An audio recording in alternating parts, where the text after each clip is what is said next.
and starts to be enticed, either enticing the daughter. Abakyala balina ebizibu bingi bye basinkana bwe gutuuka mu kiseera ky'okwegatta mu mukwano wamu n'abaagalwa baabwe omuli abasajja okubapapira nga baakamala okuzaala, abasajja okusendasenda abaana ab'obuwala okwegatta nabo ate gye baba tutte ne beesanga ng'embeera tejja kusoboka, okugattako n'obuzibu obulala songa n'abaami baliko embeera weetuuka ne batabukako. So the demand, you want me to say it was too big?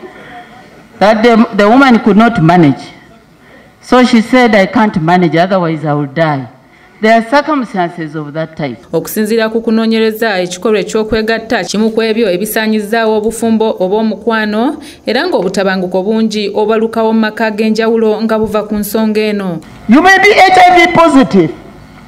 So if it is through consent, then we will have to agree. So culture, when we talk about culture, I also would like to say, to give an example of culture which was bad, and we completely said no to it.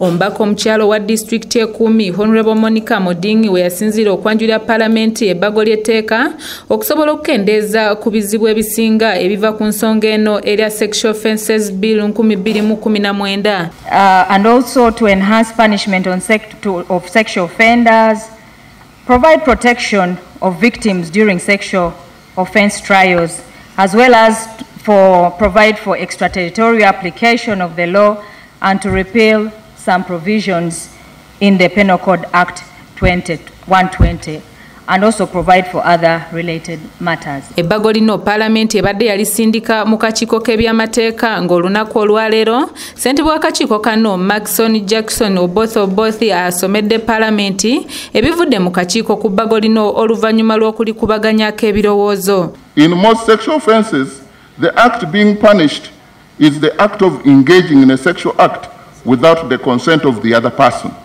The bill now proposes to introduce post-penetration consent. Kyokka akawaayiro akasinze okusiikuula ababaka ke kawaayiro namba 36 ak'okwekyusa ng'abaagalana ababadde batuuse ku nzikiriziganya y'okwegatta sinakindi wakati mu kikolwa kye bayise withdraw of consent nga kano akakiiko kabadde kasazeewo kagibwe mu bbago lino.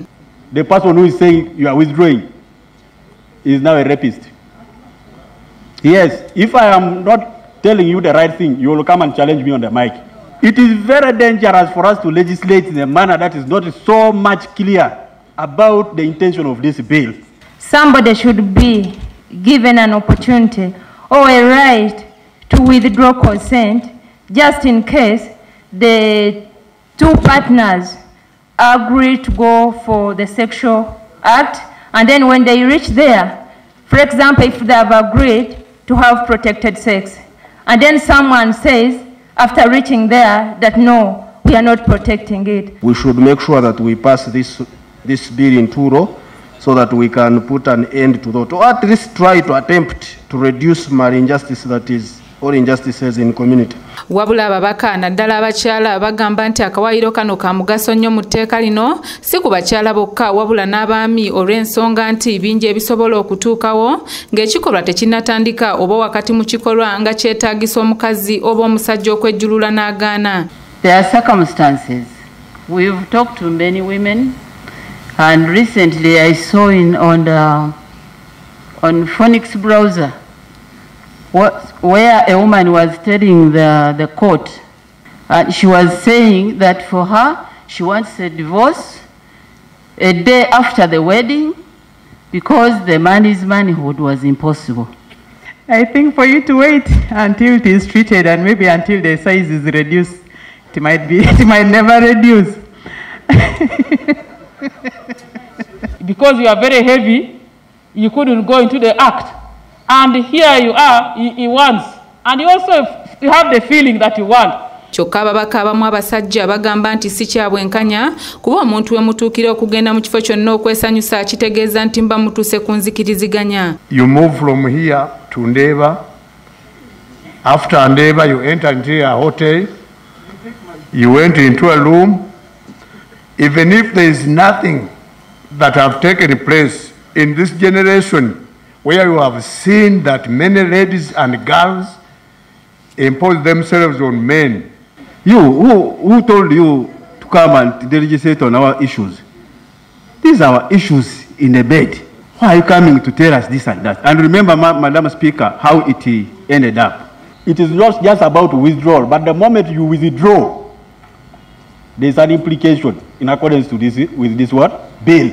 Abamu baleese ensonga y'obuwangwa nga bagamba nti mu buwangwa obumu abakazi bagoba bagobe nga bano basabye akawaayiro kano kasigale mu bbago naye ng'ensonga ezimu zisoose kwekennenyezebwako nnyo. When you go to my friends in Karamoja, a lady will not say yes. I mean, I've personally seen on the way when boys are struggling with girls to reach home. In my culture, a lady can say no when she's saying yes. For example, in our side there, in a Choli community, they say if a young girl goes to school, she would become a prostitute. Those days, during the time of my mother's